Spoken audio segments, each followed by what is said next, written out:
এই ধান ক্ষেত এই আপনারা ক্ষেত্রে এই ধান কি ক্ষেত্রে প্রথম এই ধান না রে, এই এটা ধান পুরো ধান ক্ষেত না, আর এই কখনো ধান, দেখা হবেন না।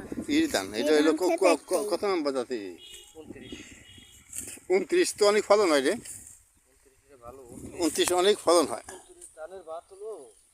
অনেক। আমি 29 ধানের ক্ষেত চাষ করছি তো, 29 ধানের আমি অনেক কি করছি, আমি অনেক চাষ করছি 29 ধান, 29 ধানে অনেক চাষ আমি করছি। আমি নিজে আমি পাইছিলাম মানে 1 বিঘা জমিতে 29 ধানে 29 ধান মানে 3 মাস উঠে যায়, 3 মাসে এটা উঠে যায়। সে দেবে আছে কিরা ওই যে এই ওষুধ, ওর নাম কি, সুন্দর একটি ধান, এটি ধান, এর হলো 29 ধান বলে পরিচিত আমাদের দেশে। অনেক, হ্যাঁ, কাঠাপতি 3 মণ করে ধান হয়, কাঠাপতি 3 মণ করে ধান হয় এই ধান খেতে, কাঠাপতি 3 মণ করে ধান হয়।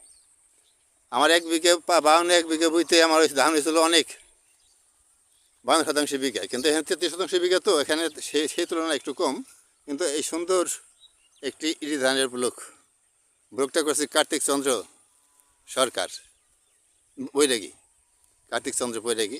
সুন্দর একটি মানে আমনের চাষ করছে, সুন্দর। মাশাআল্লাহ, এভাবে যদি আমরা কৃষি নির্ভরশীল হয়ে পড়ি তাহলে আমাদের দারিদ্র্য বিমোচনে অনেক দূর অগ্রসর হতে পারবো আমরা। কাজে আমাদের সবাই ঐক্য প্রচেষ্টা থাকা উচিত। 5 কাঠা 10 কাঠা জমি যারা আছে অনাবাদি না রেখে আবাদি উপযোগী করে এভাবে একটি বুড়ো আমন ধানের চাষ করি। 33 হোক আর 32 হোক আর 29 হোক, যেটাই হোক, তাতে আমাদের সাফল্য অবশ্যই আসবে। শ্রম দিয়ে তার বিনিময়ে সাফল্য আসবে, তার আসবে, পারিশ্রমিক আসবেই, ঘরে ঘরে এই পারিশ্রমিক বয়ে আনবে। সুন্দর সুন্দর একটি বাগান, অনেক বড় একটি ধান চাষের সচিত্র ভিডিও, একটি ধান চাষের সচিত্র ভিডিও। এখানে কিছু ঘাস হয়েছে, এখানে আর ঘাস আছে রে, এখানে একটু ঘাস আছে, এই গাছটা নেও, পানি গাছা, খুব সুন্দর,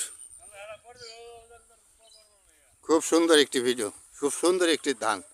কয় বিঘা বই এখানে রে, কয় বিঘা বই? 10 বিঘার কম না, তাই না? বেশি হবো।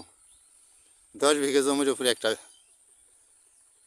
ধানের চাষের আবাদ করছে, কয়েকজনে মিলে করছে। হ্যাঁ, বৈরাগী বাড়ির লোকজনই বেশি করছে, বিশেষ করে সবই সুন্দর, খুব মনোরম দৃশ্য। চেষ্টা চাই দিন রাত, চাই বারবার, হলো না হবে না চিন্তা রেখো না মনে।